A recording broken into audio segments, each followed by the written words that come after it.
सद्गुरु प्रेम महाराज को जय। गुरु ब्रह्मा गुरु विष्णु गुरुदेवो महेश्वर गुरु साक्षात् परब्रह्म तस्मै श्री गुरवे नमः। श्री निजानंद मेटपल्ली सत्यनारायण सद्गुरु प्रेम महाराज को जय। माता चंद्रमम्म गारी की जय। सदानंद पसुब्लेड सीतम्म गारी की जय। नित्यानंद कृष्णमूर्ति सद्गुरु प्रेम महाराज को जय। माता सुगुण कुमार गारी की जय। పెద్దలందరికీ జై, సమస్త సద్గురువులకు జై. చాలా ఈ 2 రోజులు బట్టి ఈ కార్యక్రమం 26వ వార్షిక బ్రహ్మోత్సవాలు ఎంతో ఘనంగా జరిగాయి.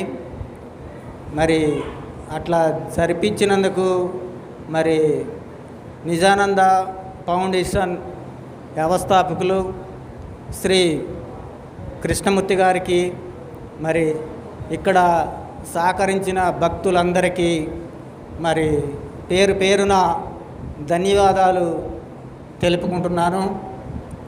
ఇదంతా మా యొక్క సద్గురు అయిన శ్రీ శ్రీ నిజానంద మెట్టపల్లి సత్యనారాయణ గారు ఆశీస్సులు.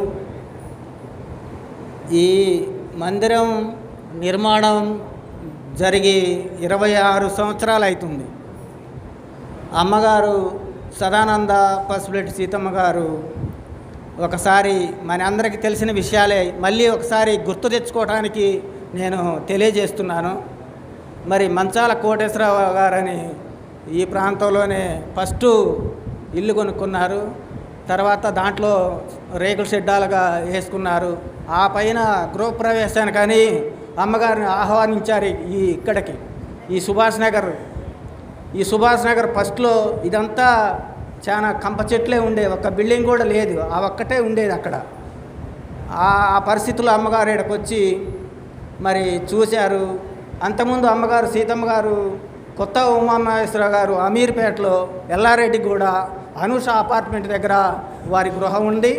ఆ గృహంలో వారు చాలా రోజులు అక్కడ ఉన్నారు.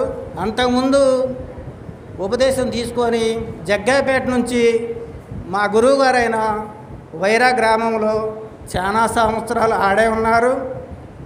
అమ్మగారిని చూస్తేనే చాలా ఆనందంగా ఉండేది, అంత తేజస్గా ఉండేవారు.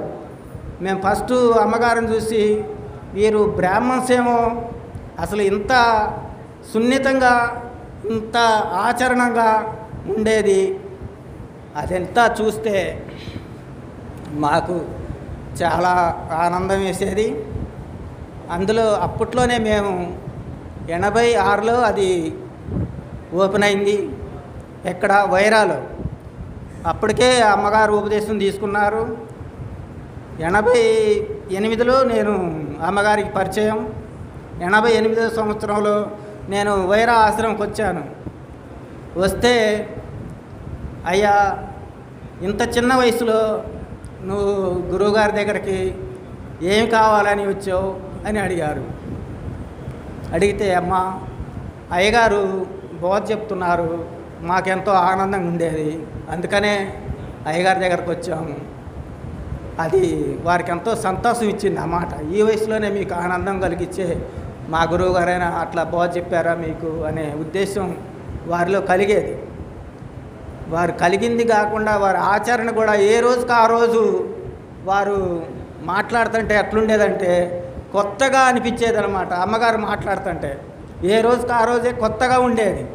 ఎంత ఆచరణ అంటే అంత ఎక్కువ మాట్లాడేవారు కాదు అమ్మగారు, అంత సైలెంట్గా అయ్యగారికి వినపడిద్దో ఏమోనన్నట్టు కూడా మాట్లాడేది. మేమందరం అడుంటే ఆ అమ్మగారు ఎప్పుడు కిచెన్లో ఉండేది. నిన్న కృష్ణయ్య గారు చెప్పారు, అది గుర్తుకొచ్చింది ఆ మాట.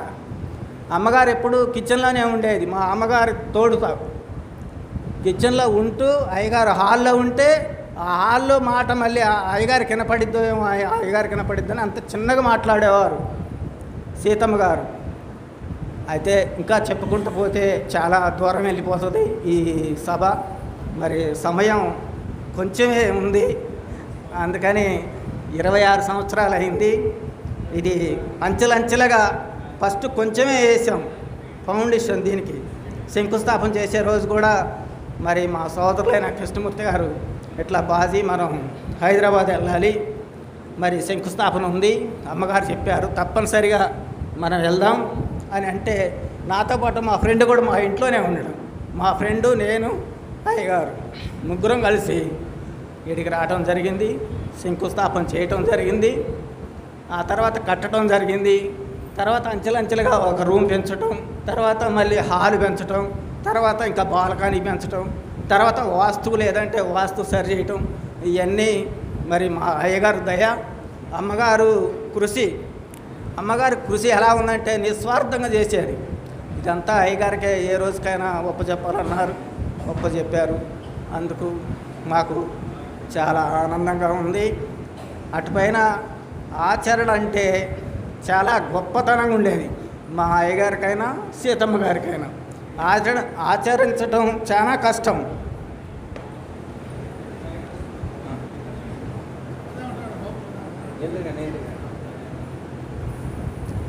ఆచరించడం చాలా కష్టం. ఏదైనా చెప్పడం తేలిక, ఆచరణ వాడికి వచ్చేసరికి ఆచరించాలంటే చాలా కష్టంగా ఉంటుంది. ఆచరణ ఎట్లా ఉంటుందంటే, స్వామి వివేకానంద గారు ఇట్లే ఒక చాట బోధ చెబుతుంటే ఒక ఆమె పిల్లగాడిని తీసుకొని ఆ సభకు వచ్చేవారు. వచ్చి, అయ్యా మా మనవడికి చిన్న అలవాటు ఉంది, మరి ఆ అలవాటు మానే మార్గం ఏదన్నా చెప్పండి అని చాలాసార్లు వేడుకుంది.